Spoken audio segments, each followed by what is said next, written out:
بسم اللہ الرحمن الرحیم الحمد للہ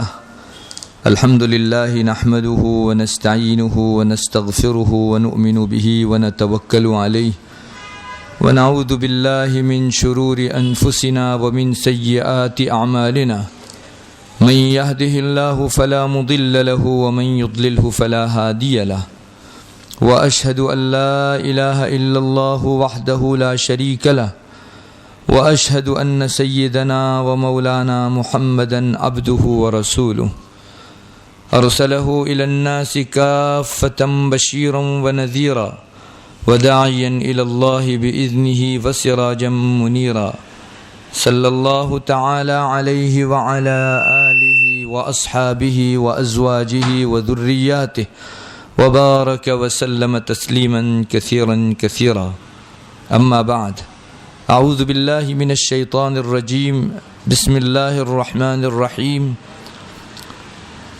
افرأیتم ما تحرثون اانتم تزرعونه ام نحن الزارعون لو نشاء لجعلناه حطاما فظلتم تفکہون انا لمغرمون بل نحن محرومون صدق اللہ مولانا العظیم۔ قابل عزت و احترام معزز مکرم میری ماں بہنوں، جیسا کہ آپ جانتی ہی ہو، میں نے ایک سلسلہ شروع کیا تھا توحید کے سلسلے میں۔ شروع میں نے آپ کو بہت ساری آیتوں اور احادیث کے ذریعے سے یہ بات بتائی کہ یہ دنیا تنے تنہا نہیں چل رہی ہے، یہ جو نظام اور کائنات جاری ہے وہ کسی کے چلانے سے چل رہی ہے۔ اور دوسرے نمبر پر پھر بات کی مجلسوں میں یہ بات ذکر کر رہا تھا کہ وہ چلانے والی ذات اللہ ہے۔ دونوں عقیدے الگ الگ ہیں۔ پہلا عقیدہ یہ ہے کہ بغیر چلائے یہ دنیا اور پورا نظام نہیں چلتا، بلکہ کسی کے چلانے سے چلتا ہے۔ اور دوسرا عقیدہ یہ ہے کہ وہ چلانے والی ذات صرف اور صرف اللہ تبارک و تعالیٰ کی ہے۔ گزشتہ مجلس میں نے آپ کو یہ بتایا کہ اللہ تعالیٰ نے مختلف چیزوں میں غور و فکر کرنے کی ہمیں دعوت دی کہ تم اپنے وجود میں غور کرو، آسمان زمین کی پیدائش میں اور ان کے درمیان میں جو کچھ چیزیں ہم نے پھیلا رکھی ہیں ان میں غور کرو، دھیان دو تو تم کو میری ذات کا پتہ مل جائے گا۔ اور واقعہ یہ ہے کہ جو لوگ اللہ کی مخلوق کے اندر غور و فکر کرتے ہیں وہ اللہ کو پا لیتے ہیں۔ اللہ کی ذات میں ہمیں غور و فکر کرنے کی اجازت نہیں۔ چنانچہ ایک ارشاد میں رسول اللہ صلی اللہ علیہ وسلم نے یہ بات فرمائی کہ تم اللہ تبارک و تعالیٰ کی مخلوق میں غور و فکر کرو، تفکروا فی خلق اللہ ولا تتفکروا فی اللہ۔ اللہ کی ذات میں غور و فکر نہ کرو، اس لیے کہ اللہ کی ذات کو تمہارا محدود ذہن پا نہیں سکتا۔ وہ لامحدود ذات ہے، وہ قدیم ذات ہے اور ہمیشہ باقی رہنے والی ذات ہے۔ تو ایک مختصر سے وقت کے لیے اس دنیا میں آنے والا آدمی بھلا اس رب کو کیسے سمجھ پاتا ہے؟ لیکن اللہ کی مخلوقات میں غور کرو گے تو تم کو اللہ کا نشان مل جائے گا، اللہ کا پتہ اور اللہ کی علامت مل جائے گی۔ گزشتہ میں نے مجلس کے اندر انسان میں اللہ تعالیٰ نے اپنے وجود کی جو دلیلیں رکھی ہیں ان کے اوپر بہت تفصیلی کلام کیا تھا۔ میری ماں بہنوں، سچی بات یہ ہے کہ سائنس ٹیکنالوجی اور دنیا میں اس وقت جو اسباب کی دنیا چل رہی ہے اس کی ایک بساط ہے، اس کی ایک حد ہے، وہاں جا کے وہ اسباب رک جاتے ہیں، اس کے بعد نتیجہ اللہ تبارک و تعالیٰ کے حوالے ہوتا ہے۔ میری ماں بہنوں، ہمارے پورے بدن کے اندر اللہ تعالیٰ نے اپنی ایک نشانی کے طور پر روح قائم کر رکھی ہے۔ آپ سمجھ پاؤ گی، میں اور آپ دیکھ رہے ہیں، سن رہے ہیں، اگر مجھ کو کوئی چھوئے، میرے بدن کو کوئی ہاتھ لگائے تو مجھے محسوس ہوتا ہے کہ کسی کا ہاتھ لگا۔ یہ سب چیزیں بدن کی تاثیر نہیں ہیں بلکہ روح کے اثر سے ہوا کرتی ہے۔ ہر انسان میں اللہ تعالیٰ نے ایک روح، ایک انرجی، ایک اسپرٹ رکھی ہوئی ہے جس کی طاقت کے ذریعے سے انسان یہ سب حرکتیں کرتا ہے، دیکھتا ہے، سنتا ہے، بولتا ہے اور مختلف قسم کی ایکٹیویٹیز کرتا ہے۔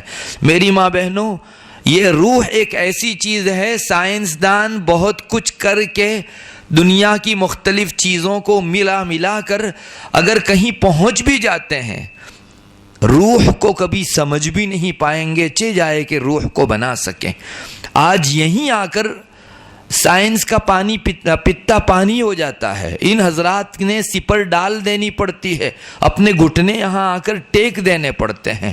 وہ لوگ آج تک روح کو نہیں سمجھ پائے، اور ہمارے رب نے بہت پہلے کہہ دیا تھا وَيَسْأَلُونَكَ عَنِ الرُّوحِ قُلِ الرُّوحُ مِنْ أَمْرِ رَبِّي وَمَا أُوتِيتُم مِّنَ الْعِلْمِ إِلَّا قَلِيلًا۔ اللہ فرماتا ہے کہ محمد آپ سے لوگ روح کا سوال کرتے ہیں کہ یہ روح ہے کیا؟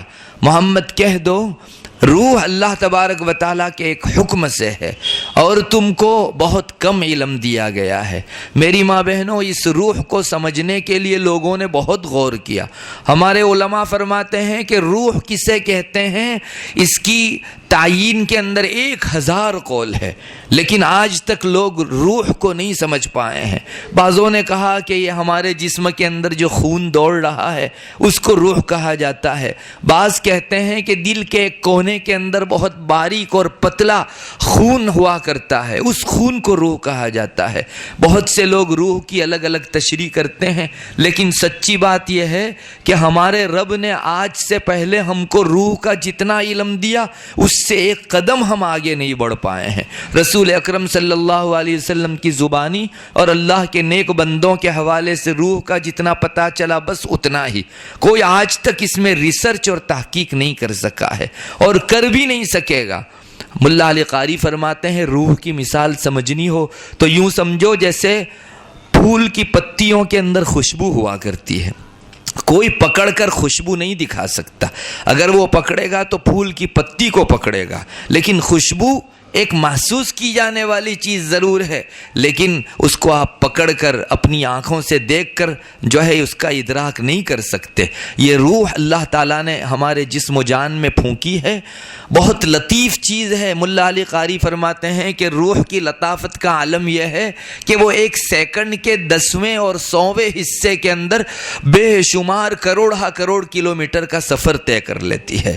اتنا زیادہ آپ سوچئے، ہم لوگ یہاں بیٹھے ہیں، ابھی ہم سوچیں گے میں 4تھے آسمان کے اوپر ہوں، تو آپ تھوڑی دیر سوچنے کے لیے سوچ سکتے ہیں کہ میں 4تھے آسمان پر بیٹھا ہوں۔ ایک گھڑی میں آپ جتنا سوچ سکتے ہیں، روح اس سے بھی زیادہ تیزی کے ساتھ 4تھے آسمان سے اوپر تک کا سفر کر سکتی ہے۔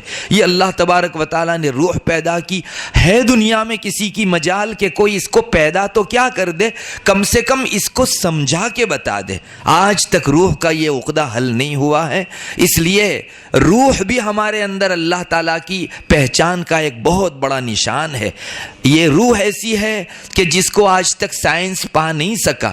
آپ کو شاید ہنسی بھی آئے، اخباروں میں یہ بات آتی رہتی ہے کہ بہت سارے لوگوں نے یہ وصیت کی ہے مرتے ہوئے کہ ہمارے جسم کو اور ہماری باڈی کو محفوظ رکھا جائے، جس دن سائنس کو روح کے سلسلے میں کامیابی ملے گی اس دن ہمارے بدن کے اندر روح پھونکنے کے لیے جو ہے کام آئے گا۔ چنانچہ کولڈ سٹوریج کے اندر کئی سالوں سے ان کے باڈی جو ہے محفوظ رکھی گئی ہے، مگر یہ کبھی ہونے کا نہیں کہ اللہ تعالیٰ معاملہ روح کسی بشر کے ہاتھ میں دے دے، کسی مخلوق کے ہاتھ میں دے دے۔ میری ماں بہنوں، یہ وہ چیز ہے جو اللہ تعالیٰ کی علامت ہمیں بتاتی ہے، اللہ کا نشان ہمیں عطا کرتی ہے۔ اللہ کرے ہم سب لوگ اس چیز کو سمجھیں کہ ہمارے رب کی نشانی ہمارے جسموں کے اندر اللہ تعالیٰ نے بھرپور رکھی ہوئی ہے۔ میری ماں بہنوں، سائنسدانوں نے اب تک جتنی تحقیق کی ہے اس سے کہیں زیادہ آگے تو رسول بتا چکے ہیں۔ چنانچہ بعض روایتوں میں یہ بات ملتی ہے کہ جب کوئی مرد اپنی بیوی کے ساتھ جو ہے تعلقات قائم کرتا ہے اور اس کا منی عورت کی رحمدانی کے اندر جاتا ہے تو اللہ تعالیٰ اپنی خاص قدرت سے اس منی کو عورت کے بدن کے ایک جز میں پھیلا دیتے ہیں۔ اس کے بدن کے ہر ذرے میں منی کا یہ اثر پھیل جاتا ہے۔ حدیث شریف میں ہے حتیٰ کہ ناخن اور بال تک میں یہ منی کا اثر چلا جاتا ہے۔ پھر پھر 7 دن کے بعد اللہ تعالیٰ وہاں سے یہ منی رحمدانی میں واپس اتارتا ہے، اور پھر وہاں سے ایک سلسلہ تخلیق کا چلتا ہے، 40 روز یوں، 40 روز یوں اور 40 روز یوں، اور اچھے خاصے طبقے کو اور مرحلوں کو پورا کر کے ایک بہت خوبصورت بچہ تیار ہوتا ہے۔ میری ماں بہنوں، منی کو عورت کی رحمدانی میں ٹپکانے کی حد تک تو سائنس و ٹیکنالوجی IVF اور ٹیسٹ ٹیوب بیبی کا سہارا لیتی ہے، لیکن اس کے بعد کے مرحلوں کو آگے بڑھانے والا کون ہے؟ اللہ کے علاوہ اور کوئی نہیں ہے۔ بس یہاں آ کر سائنسدان کی بساط مکمل ہو جاتی ہے، اور اس سے پہلے بھی اور بعد والے سارے مرحلے اللہ تبارک و تعالیٰ کے ہاتھ میں رہتے ہیں۔ میں نے اس سے پہلے آیت بھی سنائی کہ بہت سارے نطفے وہ ہیں جو گوشت کے لوتھڑے تک ہی پہنچتے ہیں اور مردہ ہو جاتے ہیں، اور بہت سارے وہ ہیں جو گوشت کے لوتھڑے کے بعد والے مراحل طے کرتے ہیں، روح پھونکی جاتی ہے اور ایک نہایت ہی حسین خوبصورت بشر اور بچہ جو آج تک گوشت کا لوتھڑا تھا تو شاید اگر باہر نکالا جاتا کوئی پکڑنے تیار نہیں ہوتا، مگر اللہ اسی میں صورت بناتا ہے، اپنی خاص قدرت سے اس کو ایسی بہترین صورت دیتا ہے کہ جو اللہ کے علاوہ کسی اور کا بس نہیں ہے۔ لوگ چومنے تیار ہو جاتے ہیں اسی گوشت کے لوتھڑے کو، جو گوشت کا لوتھڑا آج بہترین شکل میں ہمارے سامنے آیا۔ میری ماں بہنوں، یہ تصویر کس نے بنائی، یہ صورت کس نے بنائی؟ گوشت کے لوتھڑے میں تصرف کر کے هو الذی یصورکم فی الارحام کیف یشاء، اللہ جیسی چاہتا ہے ویسی صورت اپنے اختیار سے بناتا ہے۔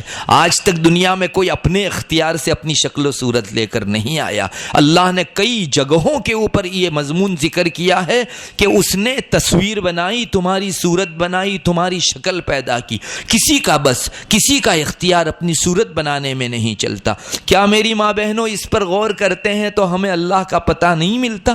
جی، کوئی نہیں کر سکتا، وہ ایک ذات کر سکتی ہے۔ یہ وہی ذات ہے جسے اللہ کہتے ہیں، جو ہمارا پروردگار ہے، جو ہماری زندگی کا متکفل ہے، ایک ایک مرحلے کے اوپر ہماری مدد کرنے والا، ہمیں نصرت بخشنے والا، ہمیں وجود عطا کرنے والا، ہمیں خلقت عطا کرنے والا ہے۔ اس لیے یہ کہنا پڑے گا کہ دنیا میں سارے تصرفات اور کاروبار جو ہوتے ہیں وہ کسی کے کرنے سے ہوتے ہیں اور وہ اللہ کے کرنے سے ہوتے ہیں۔ ہمارا رب اور بھی ہم کو دعوت دیتا ہے کہ آپ آگے بڑھو۔ ایک جگہ قرآن کریم کہتا ہے افرأیتم ما تحرثون اانتم تزرعونہ ام نحن الزارعون۔ میں نے شروع میں جو آیت کریمہ تلاوت کی، یہ سچ مچ ہمارے رب کی ہمارے دلوں پر دی ہوئی ایک دستک ہے۔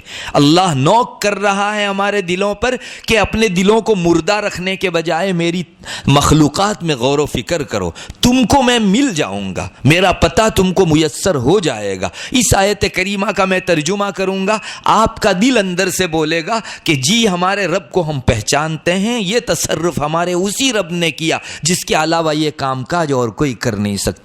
اللہ فرماتا ہے بھلا مخلوق کو کہو، محمد میری اپنی امت کو کہو، تم مجھے ایک سوال کا جواب دو، افرأیتم ما تحرثون، تم لوگ جو کھیتی بوتے ہو، دیکھتے ہو اس کو، انتم تزرعونہ ام نحن الزارعون، تم اگاتے ہو یا ہم اگاتے ہیں؟ محمد پوچھو اپنے امتیوں سے، میرے بندے بندیوں سے پوچھو کہ تم لوگ دانا بوتے ہو، اس دانے کو اندر سے باہر نکالنے والا، سبزہ بنانے والا کون؟ انتم تزرعون، تم اگاتے ہو، ام نحن الزارعون، یا ہم لوگ اگاتے ہیں؟ چلو ایک مرتبہ وہ لہلہاتا پودا ہو بھی گیا، اللہ چاہتا ہے تو ایک بارش بھیج دیتا ہے یا لو بھیج دیتا ہے، اور وہی تھوڑی دیر میں سبزہ اور سرسبد و شاداب جو معلوم ہوتا تھا چورے چورا اور بھوسا ہو جاتا ہے۔ اللہ فرماتا ہے لو نشاء لجعلناہ حطاما فظلتم تفکہون، یہ تمہاری لہلہاتی کھیتی، تمہارے سرسبد و شاداب باغات جن میں پھل ہیں، پتے ہیں، سب لہلہاتا ہے، ہم چاہیں تو یک بھر میں معمولی سے لہجے کے اندر اس کو چورے چورا کر دیں، اور پھر تم باتیں بناتے رہ جاؤ انا لمغرمون، ارے ہم تو قرضدار ہو گئے، بل نحن محرومون، بلکہ ہم تو ہماری کھیتی کا پھل پانے سے بھی محروم رہے۔ لیکن یہ تصرف کس نے کیا؟ آج تم کو اپنی کھیتی کا نتیجہ، پیداوار، حاصلات، موسم کی فصل ہاتھ لگ رہی ہے، یہ اپنے رب کے کرم کی وجہ سے ہے، ورنہ وہی رب جو اسے وجود بخشتا ہے وہ اگر سکھانا چاہتا اور چورے چورا بنا دینا چاہتا تو تمہارا کوئی بس نہیں، کوئی سائنس اور ٹیکنالوجی تمہارے اوپر آنے والی مصیبتوں کو نہیں بچا سکتی۔ بڑی بڑی آندھیاں آتی ہیں، لوگ پہلے سے خبر تو دیتے ہیں، آگاہی تو دیتے ہیں، لیکن آنے والی آندھی کو پوری دنیا مل کر ٹال نہیں سکتی۔ بہت سارے پودے اپنے بچپنے ہی کے اندر وجود کھو دیتے ہیں، بہت سارے بالکل قریب پکنے کے ہو جاتے ہیں اور اپنا وجود ان کا غائب و گم ہو جاتا ہے۔ اللہ دعوت دیتا ہے، یہ کرتا کون ہے؟ ایک ہی ذات کرتی ہے، انتم تزرعونہ ام نحن الزارعون۔ میری ماں بہنوں، اتنا بڑا سبق ہے اس میں کہ کوئی کسی اور چیز پر دھیان نہ دے۔ میں نے کل کو بیج بویا تھا، آج کو وہ بیج سبزہ بن کے تیار ہو گیا، لہلہاتا ہوا ایک پودا بن گیا۔ یہ وہاں سے یہاں تک اٹھانے والی کوئی ذات ہے تو وہ اللہ تبارک و تعالیٰ کی ذات ہے۔ لوگ دعوے کریں اور اس میں اپنا تصرف کریں۔ کتنے ہی کسان بہت سارے دانے بوتے ہیں، لیکن جن دانوں کے نصیبوں میں پنپنا، پھلنا، پھولنا نہیں ہے، وہ اندر ہی سڑ کے ختم ہو جاتے ہیں۔ اللہ نے جن کو پھلنا پھولنا لکھا ہے وہ بڑے ہوتے ہیں اور ماشاءاللہ کسان کی نگاہوں کی ٹھنڈک بنتے ہیں اور پوری دنیا کو اس میں سے غذا میسر ہوتی ہے۔ ہمارا رب خاص اس پہلو کو لے کر ہم کو دعوت دیتا ہے۔ میری ماں بہنوں، پھر یہ ایک ہی جگہ قرآن نے مضمون ذکر نہیں کیا، یہ ایسا اہم مضمون ہے کہ اللہ نے اپنے کلام قدیم میں چند جگہوں کے اوپر اس مضمون کو جو ہے اٹھایا ہے اور انسانوں کو دعوت دی ہے، تم غور کرو۔ ایک مرتبہ ہماری نشانیوں پر غور کر کے ہمارا پتہ پا لوگے، پھر شرک و کفر کی آندھی تمہارے دل کو ڈاواڈول نہیں کر سکتی۔ کمی اسی چیز کی ہے، ہم نے ہمارے رب کو پہچاننے میں خطا کھائی ہے۔ ہمارے رب نے 4 جگہ دعوت دی، ہم نے ایک مرتبہ بھی غور و فکر نہیں کیا۔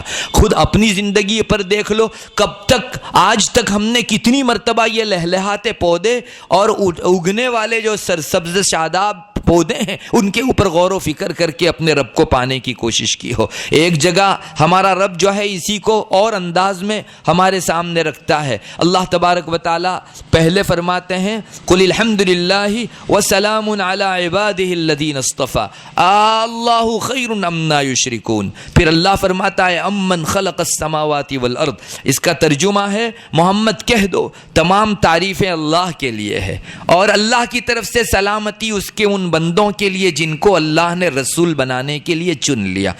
محمد پوچھو ان سے اللہ خیر اما یشرکون، تم یہ جو بتوں کو اللہ کا شریک ٹھہراتے ہو وہ بہتر ہے یا اللہ بہتر ہے؟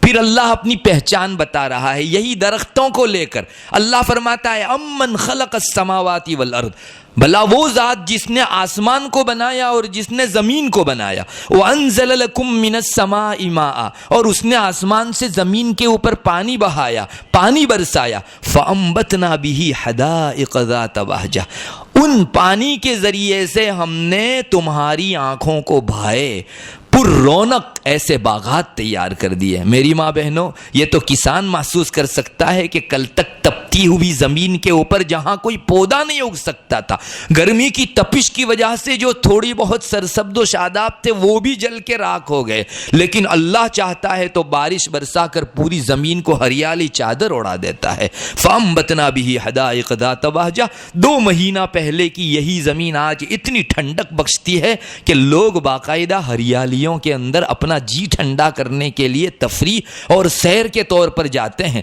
ہم نے کبھی غور کیا ہمارا رب آگے کیا کہتا ہے؟ وہ دیکھیے، ما کان لکم ان تنبتوا شجرہا، ما کان لکم ان تنبتوا شجرہا، کسانوں، پوری مخلوق، پورے انسانوں، تمہارے بس میں نہیں تھا کہ تم درخت اگا سکتے۔ یہ آیت کا ترجمہ ہے ما کان لکم ان تنبتوا شجرہا، تم بس میں ہو تو نکال کے دکھا دو ایک دانے سے اتنا سرسبز و شاداب پودا۔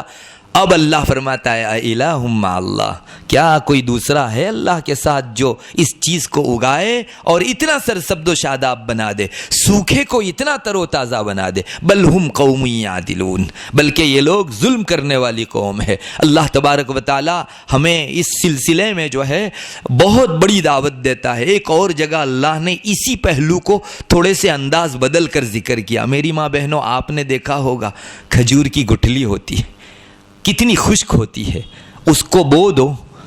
یہ ہمارے یہاں آم ہوا کرتا ہے, آم کی گٹھلی کو بو دو. اتنی سوکھ گئی ہوتی ہے اوپر سے کہ کسی بچے کو دکھاؤ تو اس کو محسوس نہ ہو کہ اس میں سے اتنا تر و تازہ کونپل والا آم کا چھوٹا سا پودا نکلے گا, لیکن اس گٹھلی کو جو ہے زمین کے اندر بو دو. ہمارے یہاں یہ جتنے بھی غلہ جات ہیں, ان غلہ جات کے دانوں کو آپ بو, اتنا خشک گیہوں کا دانہ ہوتا ہے, لیکن کچھ دنوں اگر اس پر پانی پڑتا ہے اور اللہ نے تقدیر میں لکھا ہے تو یہی دانہ جو ہے پھلتا ہے, پھولتا ہے, اور خشک دانہ تر و تازہ شکل اختیار کر لیتا ہے. میری ماں بہنوں, کس نے زمین کے اندر اتنا سخت دانہ پھاڑا؟ آپ غور کیجئے, اتنے سخت دانے کو اگر ہمیں پھاڑنا ہوتا تو ہم کو جو ہے ایک کوٹنے والی چیز لے کر اسے کوٹنا پڑتا, اور جیسے اوپر سے خشک تھا اندر سے بھی خشک نکلتا. یہ جتنی بھی گٹھلیاں ہیں وہ اپنے اندر سے بھی ایسی خشک ہے. کس نے اس چھوٹی سی گٹھلی کے اندر اتنے بڑے تناور درخت کو چھپا رکھا تھا؟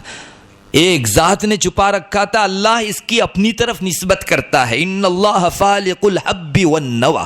اللہ تعالیٰ دانوں کو بھی پھاڑتا ہے, اللہ تعالیٰ گٹھلیوں کو بھی پھاڑتا ہے, اور اندر پھٹ کے پھر خشکیت نہیں نکلتی, تری نکلتی ہے. اللہ اکبر, مردہ سے اس نے زندے کو نکال دیا. آگے ہمارا رب یہی کہتا ہے, یخرج الحی من المیت. یہ دانہ اب تک زندہ نہیں تھا, مردہ تھا, اتنا خشک تھا کہ بچے کو دکھاؤ اور کہو کہ یہ لہلہاتا جو پودا ہے نا اس کی اصل یہ ہے, تو وہ پہل دیکھنے والا بچہ آپ کو انکار کر دے گا کہ ان دونوں میں کوئی جوڑ ہی نہیں ہے. ہاں, مگر ایک ذات ہے جو مردوں میں سے زندے کو نکالتی ہے. اسی گٹھلی کو پھاڑا اللہ نے, اسی دانے کو اللہ نے پھاڑا اور سرسبد و شاداب درخت بنا دیا. وَمُخْرِجُ الْمَيِّتِ مِنَ الْحَيِّ, اور زندہ میں سے مردے کو نکالتا ہے. علماء نے اس بارے میں بھی فرمایا ہے کہ اس کی مثال لینی ہو تو مرغی کو لے لو. مرغی زندہ ہے, اس میں سے انڈا مردہ نکلتا ہے, اور انڈا مردہ ہے, اس میں سے چوزا نکلتا ہے جو زندہ ہوا کرتا ہے. یہ اللہ تبارک و تعالیٰ کی ذات کی قدرت ہے. ہے دنیا کے اندر کوئی ذات جو اس طرح مردے سے زندہ اور زندے سے مردہ کو نکال دے؟ ہمارا رب آگے کہتا ہے, ذالکم اللہ. ارے تمہارے دل میں یہ خیال آ رہا ہوگا کہ کس نے پھاڑا؟ وہ اللہ ہے. جس نے پھاڑا وہ اللہ. یہ اللہ کا پتہ, یہ اللہ کا ایڈریس, یہ اللہ کا عنوان. یہاں جا کر جو ہے آپ کو اللہ ملے گا کہ یہ جس نے کیا وہ ذات اللہ. اللہ ہم سے شکایت کرتا ہے, فَأَنَّىٰ تُؤْفَكُونَ. جب مجھ کو پہچان لیا تو اب ادھر ادھر ٹامک ٹوئیاں کیوں مار رہے ہو, بھٹک کیوں رہے ہو انسانیت؟ آؤ اپنے مقصود میں آگے بڑھو. تم کو اس لیے نہیں پیدا کیا گیا کہ دنیا کی مختصر سی زندگی میں کچھ انجوائے کر کے خوشیاں اور لطف لے کر جو ہے اس دنیا سے رخصت ہو جاؤ. جب مجھے پہچان لیا تو میری مانو. فَلْيَسْتَجِيبُوا لِي وَلْيُؤْمِنُوا بِي لَعَلَّهُمْ يَرْشُدُونَ. میرا مانو اور مجھ پر ایمان لے آؤ تاکہ تم لوگ رشد و ہدایت پا جاؤ. میری ماں بہنوں, کتنی زندہ جاوید آیات ہے جس میں اللہ تبارک و تعالیٰ نے جو ہے اس بات کی ہم کو دعوت عطا فرمائی ہے. ایک جگہ قرآن کریم اور بھی کہتا ہے اسی مضمون کو تھوڑا سا انداز بدل کر. یہ قرآن کا جو ہے معجزہ ہے کہ وہ ایک ہی مضمون کو جب چند جگہوں پر ذکر کرتا ہے تو ایسا انداز بدلتا ہے گویا اس سے پہلے ہم نے اس کو پڑھا ہی نہیں تھا, اور یہ پہلی مرتبہ جو ہے اس پہلو کو پڑھ رہے ہیں. حالانکہ قرآن کریم اس حوالے سے ہم کو اس سے پہلے بتا چکا. قرآن ایک جگہ کہتا ہے, هو الذی انزل من السماء ماء لکم. وہ اللہ وہ ہے جس نے آسمان سے تمہارے لیے پانی برسایا. اچھا, اس پانی کا کیا کرتے ہو؟ منہ شراب, اس میں سے تم پانی پیتے بھی ہو. پیاس لگتی ہے, پانی کی طرف جو لپکتے ہو اس کو آگے انشاءاللہ اگلی آیت کے اندر میں آپ کے سامنے ذکر کر رہا ہوں, اللہ نے الگ سے بیان کیا. آگے اللہ فرماتا ہے وَمِنْهُ شَجَرٌ فِيهِ تُسِيمُونَ. اس میں سے پانی کے ذریعے سے بہت سارے درخت اور پودے اور گھاس اور پھوس نکلتا ہے جہاں تم لوگ اپنے جانوروں کو چراتے ہو. ارے تمہاری غذا کا تو انتظام کیا اللہ نے اس گونگی مخلوق کے لیے بھی جو ہے پیدا کر کے جو ہے اس کی غذا کا انتظام کیا. اس نے انسانوں ہی کے لیے نہیں, ساری مخلوق کے لیے جو ہے کھلانے کا انتظام کیا. میری ماں بہنوں, اگر آپ اس پر غور کرو گی نا کہ ہم کو کھلاتا کون ہے تو وہاں سے بھی اللہ کو پہچان پاؤ گی. آپ کو معلوم ہے حضرت سلیمان علیہ نبینا علیہ الصلوۃ والسلام کو اللہ تعالیٰ نے بہت قدرت دی تھی. خود قرآن کریم کے اندر اللہ فرماتا ہے کہ ان کو ایسی سلطنت میسر ہوئی تھی کہ ان کے بعد کسی کے لیے یہ ایسی سلطنت زیبا ہی نہیں ہے. حضرت سلیمان علیہ نبینا علیہ الصلوۃ والسلام کے اشاروں پر ہوائیں چلتی تھی. وہ جس جانب کو ہوا کو حکم دیتے یہ ہوا اس طرف ان کے تخت کو لے کر اڑتی تھی. جنات ان کے کہے سے کام کرتے تھے. بہت بڑا واقعہ ہے. حضرت سلیمان علیہ السلام کا بہت قدرت دے رکھی تھی. پرین چرین سب ان کے ساتھ تسبیح پڑھتے تھے. حضرت سلیمان علیہ السلام کو اللہ تعالیٰ نے اتنی بڑی جو ہے طاقت اپنے فضل سے عطا فرمائی. وہ نبی اور جلیل القدر نبی ہیں.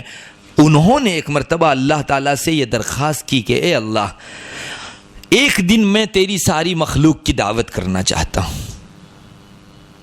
اب حضرت سلیمان علیہ نبینا علیہ الصلوۃ والسلام نے سوچا کہ پوری مخلوق کو ایک دن تو میں کھلا سکوں گا. تو اللہ تعالیٰ نے فرمایا کہ ٹھیک ہے، تم تیار کرو اور جب تمہاری دعوت کرنے کا دن آئے مجھے بتانا. حضرت سلیمان علیہ السلام نے مہینوں بڑی بڑی دیگیں پکوائی اور خوب کھانا پکایا، اور اللہ تعالیٰ کے حضور پھر بہت پورا کھانا پک جانے کے بعد درخواست کی. ان کے دل میں اطمینان ہو گیا کہ جی اب میں نے اتنا پکا دیا ہے کہ اللہ کی خلقت و مخلوق ایک دن کھا سکتی ہے. اللہ تعالیٰ سے دعا کی کہ اللہ اب آپ کی مخلوق کو بھیجیے ایک ایک کر کے، یہ کھانا میں ان کو آج دعوت کے طور پر کھلانا چاہتا ہوں. کتابوں میں لکھا ہے کہ اللہ تعالیٰ نے ایک بہت بڑی مچھلی سمندر سے نکالی، اور جتنی دیگیں کھانا پکایا گیا تھا ایک مچھلی کے پیٹ میں انڈھیل دینے کے بعد بھی مچھلی کا پیٹ نہیں بھرا. اللہ یہ دکھانا چاہتا ہے کہ جو ذات اتنی ساری ایسی تو کئی مخلوقیں ہوگی، ان سب کو ایک دن میں بیک وقت روزی پہنچاتا ہے. انسان کے بھلا بس میں کہاں، ساری قدرت کے خزانے تمہارے ہاتھ میں دے دیں گے تو بھی اللہ جیسا کوئی نہیں کھلا سکتا. وہ رزاق ذو القوۃ المتین، اللہ رزاق ہے. اور اسی لیے ہمارے علماء نے فرمایا ہے کہ رزاق کا لفظ اللہ کے علاوہ کسی اور پر نہیں بولا جا سکتا. ہمارے یہاں بڑی مصیبت ہے، ہم لوگ عبد الرزاق نام تو رکھتے ہیں لیکن اس کو پھر پکارتے ہیں اے رزاق ادھر آؤ. یاد رکھو رزاق اللہ کی ذات کے علاوہ اور کوئی نہیں ہے. چند نام وہ ہیں کہ جو اللہ کے نام کے ساتھ جوڑے ہوئے ہیں، بندوں پر بھی بولے جا سکتے ہیں اور اللہ پر بھی بولے جا سکتے ہیں. جیسے عبد الرحیم ہے تو اس کو آپ صرف رحیم کہو گے چلے گا. عبد الرؤوف ہے، عبد الرؤوف بولو یا رؤوف بولو دونوں چلے گا. اس لیے کہ خود اللہ تعالیٰ نے اپنے نبی کے لیے رؤوف الرحیم کا جو ہے یہ صفت استعمال فرمائی ہے. مگر بعض اللہ کی صفت وہ ہے جو اللہ کے علاوہ کسی پر نہیں بولی جا سکتی. جیسے آپ نے عبد الخالق نام رکھا، صرف خالق نہیں بول سکتے. ہمارے یہاں اس کا بھی بڑا رواج ہے، ہم مخلوق کو خالق کہتے ہیں. عبد الرزاق نام رکھا، آپ رزاق نہیں بول سکتے. عبد الرحمن نام رکھا، رحمان نہیں بول سکتے. یہ ایک ہی ذات کی صفت ہے. بہرحال اللہ تبارک و تعالی وہی رزاق ہے اور ساروں کو کھانا کھلاتا ہے. ہمارا رب اس کے بعد فرماتا ہے ينبت لكم به الزرع والزيتون والنخيل والأعناب ومن كل الثمرات إن في ذلك لآية لقوم يتفكرون. ارے آپ نے دیکھا ایک پانی ہے، ایک زمین میں گیا، لیکن اسی زمین میں سے کہیں دیکھو گے تو بہت ساری کھیتی اگ نکلی، کہیں دیکھو گے تو زیتون کا پھل اگ نکلا، کہیں دیکھو گے تو خرما اور جو ہے کھجور کا درخت اگ نکلا، کہیں دیکھو گے سیب دیکھو گے، کہیں انانس دیکھو گے اور کہیں نارنگی دیکھو گے. مختلف قسم کے پھل ایک ہی پانی سے جو اللہ تبارک و تعالیٰ نے پیدا کیے. یہ اللہ تبارک و تعالیٰ کی قدرت کا کرشمہ. زمین ایک لیکن ہر زمین کے اندر سے اگنے والے درختوں کا اپنا جو ہے ذائقہ الگ، اس میں سے نکلنے والے پھل اور پھول کا ٹیسٹ الگ. یہ اللہ تبارک و تعالیٰ کی جو ہے قدرت ہے. یہ سب سے پہلی جگہ ہمارے رب نے ہم کو جو ہے دعوت دی کہ تم لوگ اس بات پر غور کرو زمین میں دانہ رکھا کس نے، اس دانے کو پھاڑا کس نے، اس کو سرسبد و شاداب کیا کس نے، اور سرسبدی و شادابی کے بعد ہلاکت اور تباہی سے بچا کر تمہارے پیٹ میں جانے کے لائق کس نے بنایا. ان سب مرحلوں میں اگر کوئی ذات کام کر سکتی ہے تو وہ ایک اللہ کی ذات ہے. ان کے علاوہ باقی کسی کا بس نہیں. پوری دنیا مل کر بھی یہ ان مراحل کو طے نہیں کر سکتی. ایک اور دعوت قرآن کریم ہم کو دیتا ہے. قرآن آگے کہتا ہے افرأیتم الماء الذی تشربون أأنتم أنزلتموه من المزن أم نحن المنزلون لو نشاء جعلناه أجاجا فلولا تشکرون. اس کا پہلے میں ترجمہ کر دوں تاکہ اللہ کی اس دوسری نشانی کو پہچاننا بھی ہمارے لیے آسان ہو جائے. ہمارا رب کہتا ہے لوگو تم نے پانی دیکھا، ارے کون سا پانی؟ ہمارا رب اس کو بھی کہہ رہا ہے کہ تم جو اپنے پیٹ میں پیتے ہو نا اس پانی کو دیکھا؟ افرأیتم الماء الذی تشربون، جس پانی کو تم گلاس سے، مختلف آلات سے اور مختلف برتنوں سے اپنے پیٹ میں ڈالتے ہو، اس پانی کو تم نے دیکھا؟ اب پانی دیکھ لیا، اللہ فرماتا ہے اانتم انزلتموہ من المزن، بادل سے یہ برسایا تم نے، ام نحن المنزلون، یا ہم نے برسایا؟ اللہ آگے فرماتا ہے لو نشاء جعلناہ اجاجا، اگر ہم چاہتے تو بادلوں کو خشک کر دیتے، اس بادل میں سے پانی ایسا غائب کر دیتے کہ پوری دنیا مل کر، سائنس و ٹیکنالوجی اپنا سارا زور لگا کر بھی اس بارش کو، اس بادل کو نچوڑ کر بارش و پانی نہیں لا سکتی تھی۔ رب اللہ آگے فرماتا ہے فلولا تشکرون، تو اس پانی پر شکر گزاری کیوں نہیں کرتے ہو؟ تم کو شکر گزاری کرنی چاہیے۔ میری ماں بہنوں، آپ اپنی پچھلی زندگی کے اوپر غور کر لیجئے، پانی اتنا زیادہ ہماری زندگی کے لیے ضروری جز کہ بعض لوگوں کی وفات پانی نہ ملنے کی وجہ سے پیاس کی بنا پر ہو جاتی ہے۔ اللہ کتنی سہولت سے، کتنی فراوانی سے اتنی مخلوق کو پانی پلا رہا ہے۔ اللہ کا یہ نظام ہے، اللہ کی یہ سنت ہے کہ جس چیز کی جتنی ضرورت اس چیز کو اللہ نے اتنا ہی پھیلایا۔ چنانچہ ابن حمام، کمال ابن حمام بہت بڑے محقق ہیں حنفیہ کے، انہوں نے فرمایا کہ کوئی اس پر غور کرے کہ اللہ نے جتنی زیادہ جس کی ضرورت اس کو اتنا ہی عام رکھا۔ چنانچہ سب سے زیادہ ضرورت انسان کو ہوا کی ہے، ہوا پر آج تک کسی کا قابو نہیں ہے۔ اگر دنیا والے ہوا پر قابو پا لیتے تو شاید اسے بھی بیچ کر پھر لوگوں کو دیتے۔ یہ جو ہم آکسیجن لے رہے ہیں، کیا اس کا کوئی ٹیکس ادا کرنا پڑتا ہے؟ دنیا کی کوئی حکومت آج تک اس پر ٹیکس نہیں ڈال سکی ہے۔ ہمارا رب اسی کو کہتا ہے قُلْ لَوْ أَنْتُمْ تَمْلِكُونَ خَزَائِنَ رَحْمَةِ رَبِّي إِذًا لَأَمْسَكْتُمْ خَشْيَةَ الْإِنفَاقِ وَكَانَ الْإِنسَانُ قَتُورًا، محمد ان کو کہو میرے رب کے ساری نعمتوں کے خزانے تم انسانوں کے ہاتھ میں ہوتے تو تم اس کو روک لیتے کہ کہیں یہ خزانہ ختم نہ ہو جائے۔ انسان واقعی بڑا بخیل پیدا ہوا ہے۔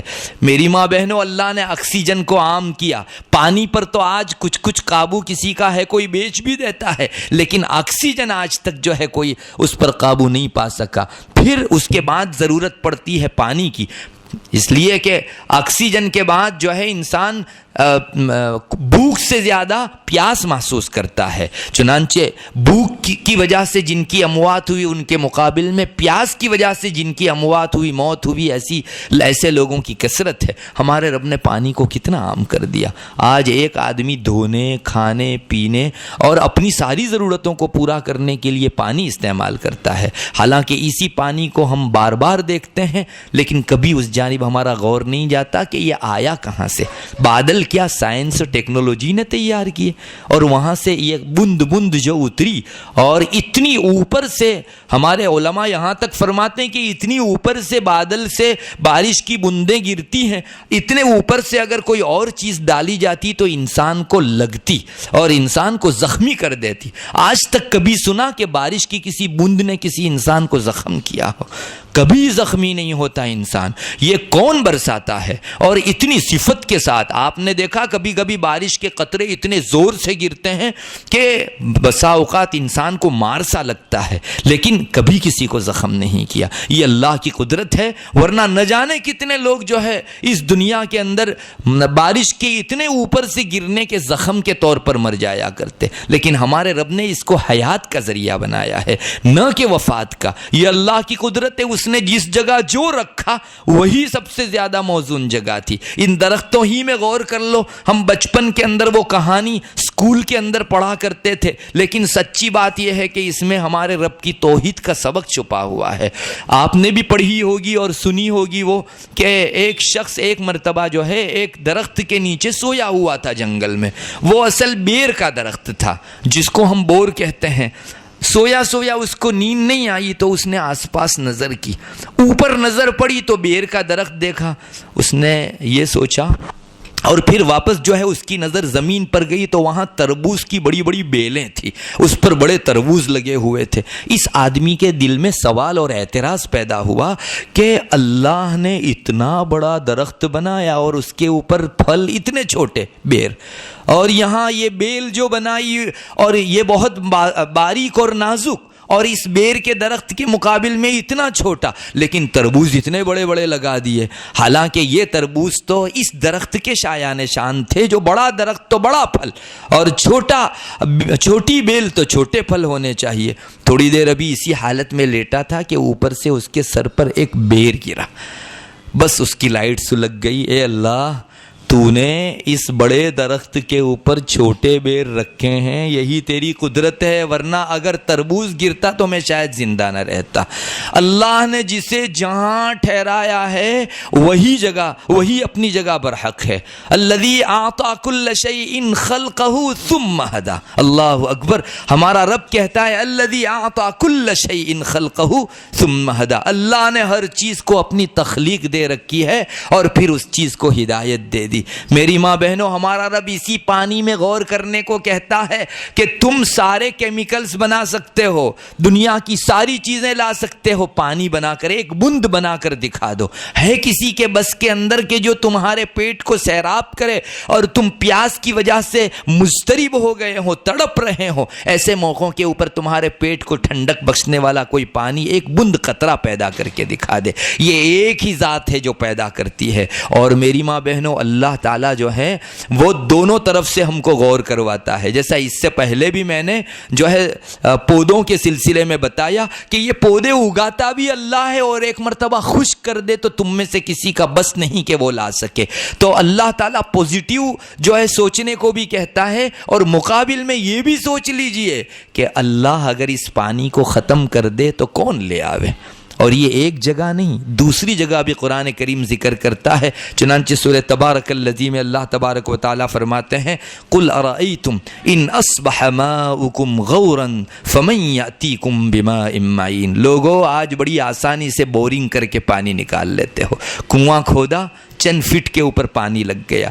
تھوڑا غور تو کرو، اگر اللہ اس پانی کو گہرائی میں لے جائے اور گہرا کر دے، تمہاری مشینوں کی کمر ٹوٹ جائے، کون پانی تم کو لا کر دے گا؟ قُلْ أَرَأَيْتُمْ إِنْ أَصْبَحَ مَاؤُكُمْ غَوْرًا، تمہارا پانی گہرا ہو جائے، فَمَنْ يَأْتِيكُمْ بِمَاءٍ مَّعِينٍ، یہ چشمے والا بہترین جو ہے اندر سے نکلنے والا پانی تم کو لا کر کون دے گا؟ میری ماں بہنوں، جہاں جا کے آپ رکو گی وہاں اللہ ملے گا۔ کوئی نہیں کہہ سکتا کہ دنیا کی فلاں طاقت پانی اندر سے لا سکتی ہے۔ ارے سائنس اور ٹیکنالوجی نے بہت ساری جگہوں پر کھدائی کی، لیکن ان کو ایک قطرہ پانی نہیں ملا، اور بہت سارے لوگ چند کدال مارتے ہیں اور اللہ کو منظور ہوتا ہے تو وہاں سے پانی نکل آتا ہے۔ ان دونوں کے درمیان کا تفاوت پتا چلا، ایک دوسری طاقت پیچھے ہے جس کے فیصلوں سے سب کچھ ہوتا ہے، مشینوں کے فیصلوں سے کچھ نہیں ہوتا۔ سارے اندازے پھیل جاتے ہیں، لیکن اللہ تبارک و تعالیٰ نے جو فیصلہ فرمایا ہے وہ کبھی فیل نہیں جاتا، وہ ہمیشہ کامیاب ہوا کرتا ہے۔ اور یہ مضمون ایسا ہے میری ماں بہنوں کہ یوں کہنے کو تو بہت سیدھا سادہ، لیکن اللہ نے اسی مضمون کو اور جگہ کے اوپر بھی ذکر کیا ہے۔ سورہ کہف میں اللہ تعالیٰ نے دو شخصوں کا واقعہ ذکر کیا ہے، ان میں سے ایک تو مومن تھا اور ایک کافر تھا۔ کافر شخص کے بڑے بڑے باغات تھے، اور وہ اس باغ کے اندر مومن کے ساتھ گیا تو اس کو اپنی محنت کے اوپر جو ہے اترانا ہوا۔ اس نے کہا کہ میری محنت سے، میری طاقت سے یہ سب ہوا ہے۔ تو اس وقت جو مومن ساتھی تھا اس نے بہت ساری نصیحتیں اس کو کی۔ ایک نصیحت یہ بھی تھی کہ جب اپنے باغ میں داخل ہوا تو تجھ کو یوں بولنا چاہیے تھے ماشاء اللہ لا قوت الا باللہ، لیکن اس نے نہیں کہا۔ ایک دستک اس ساتھی نے یہ بھی دی کہ اللہ تبارک و تعالیٰ کی قدرت میں یہ بات ہے فَعَسَىٰ رَبِّي أَن يُؤْتِيَنِي خَيْرًا مِّن جَنَّتِكَ، اللہ مجھ کو تجھ سے بھی بہترین جنت اور باغ دے سکتا ہے، چونکہ مجھ میں ایمان ہے اور تو کافر ہے، تو ایمان لے آ، تجھ کو یہاں بھی باغات اور وہاں بھی باغات ملیں گے۔ فَعَسَىٰ رَبِّي أَن يُؤْتِيَنِي خَيْرًا مِّن جَنَّتِكَ وَيُرْسِلَ عَلَيْهَا حُسْبَانًا مِّنَ السَّمَاءِ، اور تیرا یہ جو ابھی لہلہاتا باغ ہے نا، اس باغ کے اوپر اللہ تعالیٰ ایک لو چلا دے، فَتُصْبِحَ صَعِيدًا زَلَقًا، تو یہ زمین سے ملا ہوا چور چور ہو جاوے گا۔ او یصبح ماؤها غورا فلن تستطیع له طلبا، آج بڑی آسانی سے تو اپنے پورے کھیت کو پانی پلا سکتا ہے۔ تھوڑا غور تو کر، اگر اللہ اس پانی کو گہرائی میں لے جائے تو کبھی بھی تو اس پانی کو تلاش کر کے نہیں لا سکتا۔ یہ اس دوست نے بھی یہی نصیحت کی تھی۔ میری ماں بہنوں، لوگوں نے اپنے رب کو پایا ہے قدرت کی ان نشانیوں میں غور کر کے ہی کوئی بڑی بڑی عبارتیں نہیں پیش کی گئی، غامض اور بہت گہرے مضمون اور نہ سمجھ میں آنے والے مضمون نہیں ذکر کیے، موٹی موٹی چیز، آسمان کو دیکھو، اللہ نے جو پانی برسایا ہے اس کو دیکھو، تم جو پی رہے ہو اس پانی کو دیکھو، اللہ نے جتنی بھی چیزوں کو پیدا کیا ساری چیزوں کی تخلیق پانی سے ہوئی ہے۔ وَجَعَلْنَا مِنَ الْمَاءِ كُلَّ شَيْءٍ حَيٍّ، ہم نے پانی سے ہر زندہ چیز کو جو ہے پیدا کیا ہے۔ وَجَعَلْنَا مِنَ الْمَاءِ بَشَرًا فَجَعَلَهُ نَسَبًا وَصِهْرًا، انسان کی تخلیق کس سے ہوئی ہے؟ ہم کو پانی سے پیدا کیا گیا ہے، مٹی اور پانی دونوں کو ملا کر اللہ نے غارہ بنایا اور اس سے انسان کی تخلیق ہوئی ہے۔ ہمارے رب نے اس میں بھی دعوت دی کہ تمہارا مٹیریل پانی ہے، تم بشر جس سے بنے ہو، تم اپنے وجود میں بھی پانی کے محتاج اور وجود پانے کے بعد اپنے بقا کے اندر بھی پانی کے محتاج۔ چنانچہ ایک آدمی پیدا ہو گیا اور پیٹ میں اس کی پیاس بجھانے کے لیے پانی نہیں، تو یہ بھی ایسے ہی ہلاک ہوگا جیسے کسی کے وجود سے پانی ختم کر دیا جائے تو اس آدمی کا وجود باقی نہ رہے۔ ہمارے رب نے ہمارے وجود کے اندر پانی کو جزو اعظم کے طور پر رکھا ہے۔ بہرحال ہمارے رب کی یہ دعوت ہے کہ تم آسمان سے اترنے والے پانی میں بھی غور کرو، ہم کو پہنچ جاؤ گے۔ آگے قرآن کریم ایک اور دعوت دیتا ہے، موٹی موٹی چیزیں میری ماں بہنوں، اس کے لیے کوئی چوپڑی پڑھا ہوا ہونا بھی ضروری نہیں ہے۔ رب کی پہچان جیسا آسان مضمون دنیا میں کوئی نہیں ہے، اور جس نے توحید کو نہیں پہچانا اس سے زیادہ بے وقوف و احمق کوئی نہیں ہے، چاہے وہ جتنے بھی جو ہے بڑے بڑے پستک کی اسٹڈی کر چکا ہو، لیکن جس نے توحید جیسا مضمون موٹا نہیں سمجھا اس کو کچھ حاصل نہیں ہوا۔ ہمارا رب مزید ایک دعوت دیتا ہے، افرأیتم النار التی تورون اَأَنْتُمْ أَنشَأْتُمْ شَجَرَتَهَا أَمْ نَحْنُ الْمُنشِئُونَ۔ میری ماں بہنوں، ہم روزانہ ہمارے گھر میں سٹو جلاتے ہیں۔ پہلے چولہے جلایا کرتے تھے، لکڑیاں رکھی جاتی تھی اور اس کے اندر جو ہے لوگ میچس مارتے تھے، کیروسین ڈالتے تھے اور جو ہے فوراً سلگ جایا کرتا تھا۔ ہمارا رب کہتا ہے تم نے آگ دیکھی لوگوں؟ افرأیتم النار، کون سی آگ جسے تم جلاتے ہو؟ التی تورون، اچھا دیکھو اس کا مٹیریل کس نے بنایا؟ انتم انشأتم شجرتها ام نحن المنشئون، جو درخت جلانے کے لیے آئے تم نے پیدا کیا یا ہم نے پیدا کیے؟ ایک دستک دل کے اوپر، آپ رکو گی وہاں اللہ ملے گا۔ ارے کبھی کسی نے درخت نہیں اگایا ہے، ہاں انسان کا اپنا بس ہے، بیج بو اس کے بعد اللہ پر بھروسہ چھوڑ دو۔ کتنے ہی بیج اپنی صغر سنی میں ہی وجود کھو دیتے ہیں، اور کتنے ہوتے ہیں جن کو پنپنے کا ایک موقع بھی نہیں دیا جاتا، وہیں گل سڑ جایا کرتے ہیں۔ اللہ فرماتا ہے کہ اس کے درخت کو ہم نے اگایا، یہ آگ ہم نے پیدا کی، ورنہ تم جو ہے میچس مار مار کے تھک جاتے، میرا فیصلہ نہ ہوتا تو آگ کی ایک بھی لپیٹ پیدا نہیں ہو سکتی تھی۔ اور یہ مضمون بھی ایسا تھا میری ماں بہنوں کہ قرآن نے چند جگہوں پر اپنے سینے میں اس کو محفوظ رکھا۔ چنانچہ ایک جگہ قرآن کریم بہت عجیب تعبیر کرتے ہوئے کہتا ہے، اور یہ اللہ تعالیٰ کی ایک ایسی پہچان ہے جو انسان کو اللہ کیسے پیدا کرے گا واپس، اس سلسلے کی دلیل کے طور پر پیش کی گئی ہے۔ ایک مرتبہ اللہ کے ایک دشمن نے رسول اللہ صلی اللہ علیہ وسلم کے سامنے ایک پرانی ہڈی اٹھائی، بہت پرانی ہڈی تھی، اور اس کو اس طرح سے مسل دیا اور کہا محمد صلی اللہ علیہ وسلم سے، اب اس ہڈی کو بتاؤ واپس کون زندہ کرے گا؟ قرآن نے اس کا دو ٹوک جواب دیا، باقاعدہ وحی اتری، اور قرآن کریم میں اس واقعے کو ذکر کیا گیا۔ سورہ یاسین میں آپ بھی پڑھتی ہوگی، وَضَرَبَ لَنَا مَثَلًا وَنَسِیَ خَلْقَهُ، اللہ شکایت کرتا ہے کہ ہمارے سامنے دلیل داخلے کرتا ہے انسان اور اپنی پیدائش کو بھول گیا۔ وہ قال من یحیی العظام وہی رمیم، اس نے ہڈی اٹھائی اور چور چور کر کے پوچھنے لگا کہ اس کو کون زندہ کرے گا؟ محمد جواب دو ان کو، قل یحییھا الذی انشأھا اول مرہ، اسے وہ ذات زندہ کرے گی جس نے پہلے اس ہڈی کو پیدا کیا تھا۔ ارے دوسری مرتبہ کا چورے چورا ہو جانے کے بعد پیدا کرنا تو آسان، پہلی مرتبہ تو مٹیریل بھی لانا تھا اور پیدا بھی کرنا تھا۔ جو مٹیریل لا کر ہڈی کو جوڑ کے انسان بنا سکے، وہ چور چور ہونے والے ذرات کو جمع کر کے کیا انسان نہیں بنا سکتا واپس؟ قل یحییھا الذی انشأھا اول مرہ وہو بکل خلق علیم، وہ ہر چیز کی تخلیق کے اوپر قادر ہے، سب کا جانکار ہے۔ پھر اللہ ذکر کرتا ہے، الذی جعل لکم من الشجر الاخضر نارا فاذا انتم منہ توقدون۔ ارے اللہ صرف خشک لکڑوں سے ہی آگ نہیں پیدا کرتا، وہ تو ہرے اور لیلے درخت میں سے بھی آگ پیدا کر دیا کرتا ہے۔ آپ نے بھی سنا ہوگا ابھی بڑے بڑے جنگلات میں آگ لگتی ہے، وہ کوئی سوکھے درختوں سے نہیں لگا کرتی، بسا اوقات تیز آندھی چلتی ہے، ایک ہرا درخت دوسرے ہرے درخت سے جو ہے اس طرح سے آندھی کی بنیاد کے اوپر ٹکراتا ہے، اس میں سے سپارک ہوتا ہے، چنگاری ہوتی ہے اور خشک درخت اس کو پکڑ لیتے ہیں۔ یا اللہ کی قدرت سے اللہ تو فرماتا ہے الذی جعل لکم من الشجر الاخضر، ہرے درخت ہی میں سے سپارک ہوتا ہے اور وہ ہرا درخت ہی پکڑ کر جلنے لگتا ہے، اور ایک دو روز کا جلنا نہیں، مہینوں کی آگ لگ جاتی ہے۔ چنانچہ تمہارے ہیلی کاپٹر اور پانی برسانے والے ہیلی کاپٹر اور مختلف قسم کے آلات سب کے سب فیل ہو جاتے ہیں۔ یہ آگ پیدا کہاں سے ہوئی؟ جبکہ پورا جنگل ہرا بھرا تھا اور موسم ایسا تھا کہ جس کے اندر آگ لگنے کے چانسز نہیں تھے۔ جو رب خشکی میں آگ لگا سکے وہی رب جو ہے تری میں بھی آگ لگا سکتا ہے۔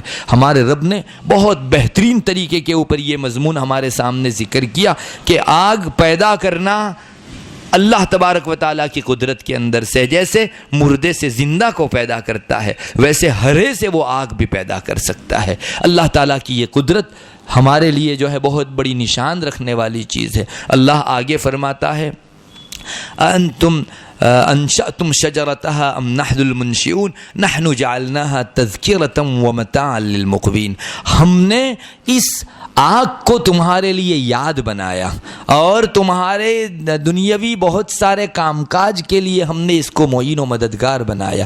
جن کو آخرت کی آگ پہچاننی ہو وہ اس آگ کے ذریعے سے جہنم کی آگ کو پہچان سکتے ہیں۔ یہ ہمارے رب کی دعوت ہے کہ آگ کو دیکھ کر اللہ کو پہچانا، اس اللہ نے ایک اور آگ بھی تیار کر رکھی ہے جو اس دنیاوی آگ سے کئی گنا زیادہ تیز آگ ہے۔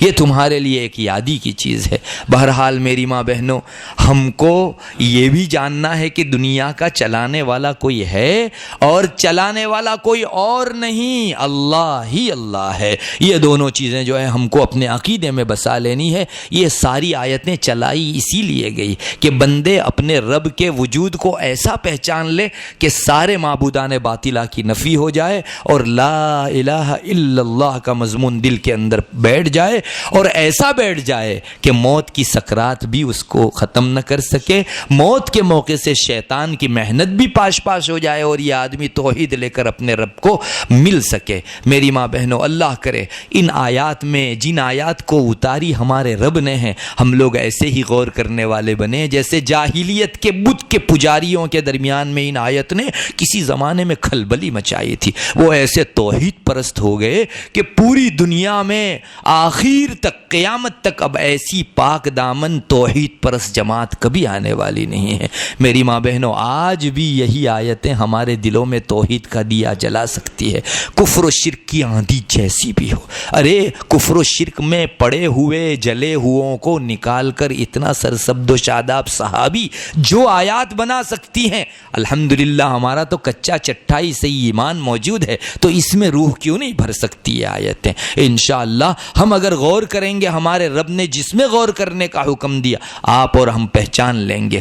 یہاں تک جو ہے یہ اللہ کے پتے کا مضمون میں ختم کرتا ہوں، اور ضرورت کے لیے ایک اور موضوع جو ہے آپ کے سامنے ذکر کرتا ہوں، وہ یہ ہے کہ ابھی قریب کے دنوں کے اندر ہندوستان میں اللہ ہماری حفاظت فرمائے کچھ آزمائش کے دن آ رہے ہیں۔ ہم مسلمانوں کو چاہیے کہ پہلے سے ہی ہمارے رب سے یہ دعا کریں کہ اللہ ہم لوگ بے بس ہیں، بہت کمزور ہیں، تیرا گھر ہے، جو کچھ ہو رہا ہے تیری علیم و خبیر ذات دیکھ رہی ہے۔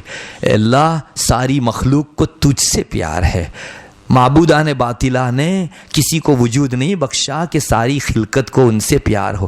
آج آسمان ہے، زمین ہے، پہاڑ ہے، ستارے ہیں، چاند ہے، سورج ہے، ان سب کو اس پر حسرت ہوگی مستقل کہ جس جگہ کو اللہ کے سجدے سے آباد کیا جانا چاہیے تھا اس جگہ کے اوپر کچھ دوسرا انتظام ہو رہا ہے۔ میری ماں بہنوں، یہ اللہ کے شؤون ہے، اللہ کے فیصلے ہیں۔ ہم اپنے عجز کا، اپنی درماندگی کا اظہار کریں۔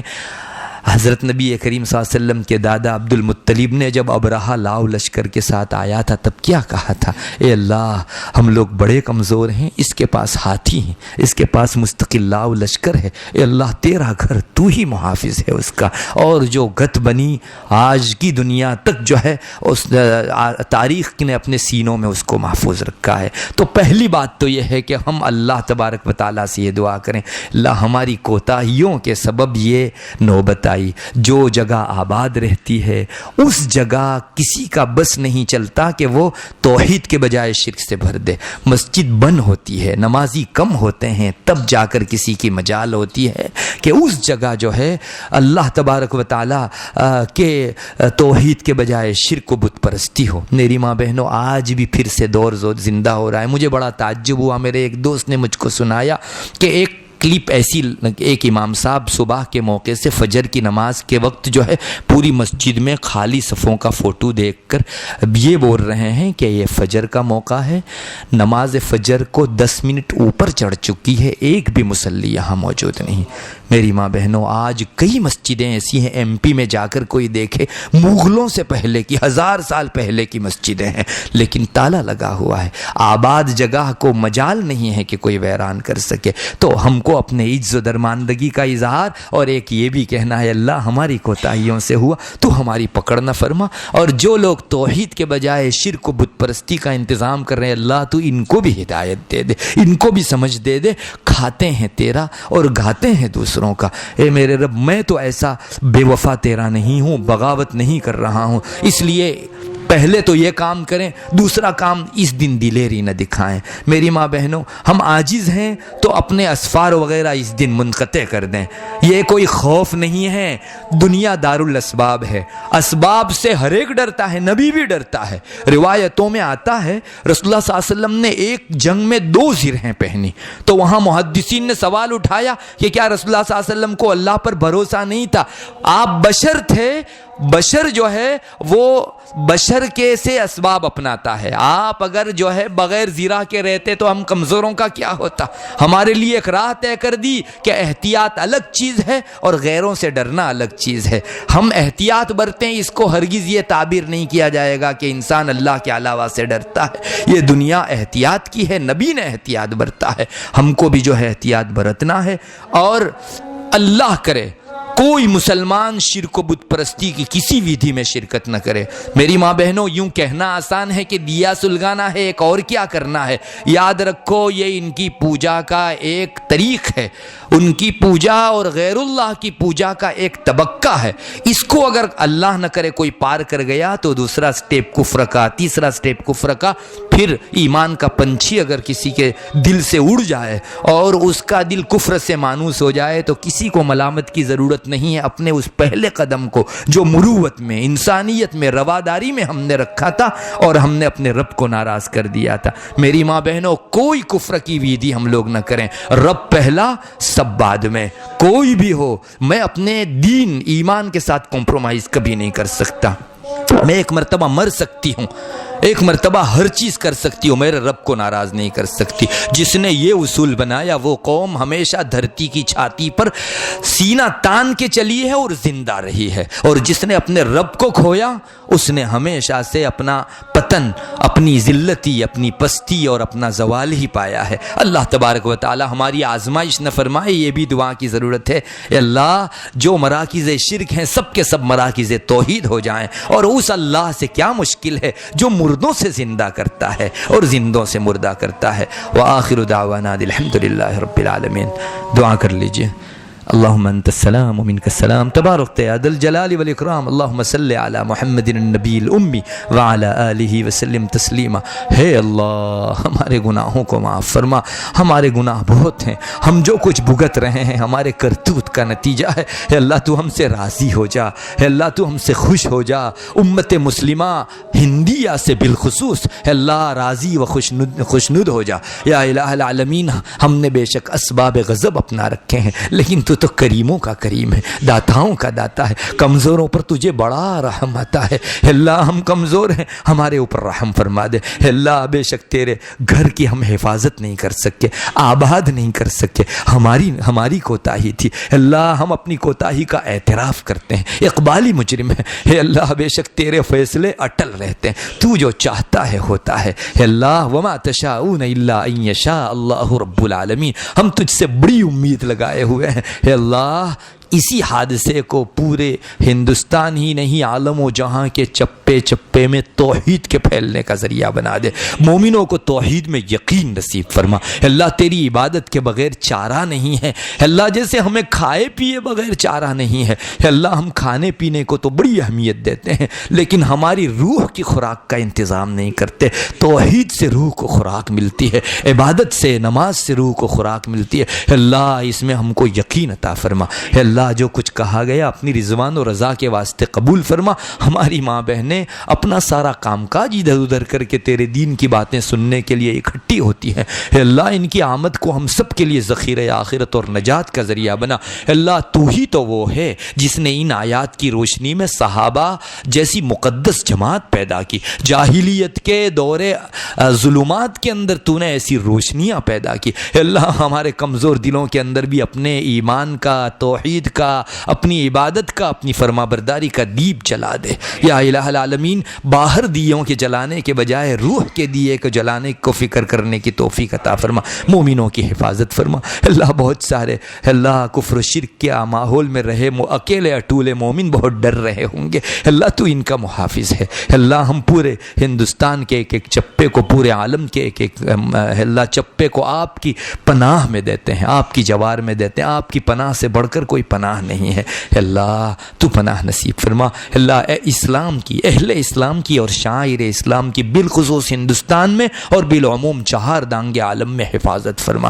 اللہ تو نے ہم کو زندگی میں ایمان دیا، موت کے موقع سے بھی ایمان کے ساتھ بلا اور آخرت کے ایک ایک مرحلے میں ایمان کے ساتھ گزار دے۔ اللہم انا نسألک من خیر ما سألک منہ نبیک محمد صلی اللہ علیہ وسلم ونعوذ بک من شر ما استعاذ منہ نبیک محمد صلی اللہ علیہ وسلم۔ انت المستعان وعلیک البلاغ ولا حول ولا قوة الا باللہ۔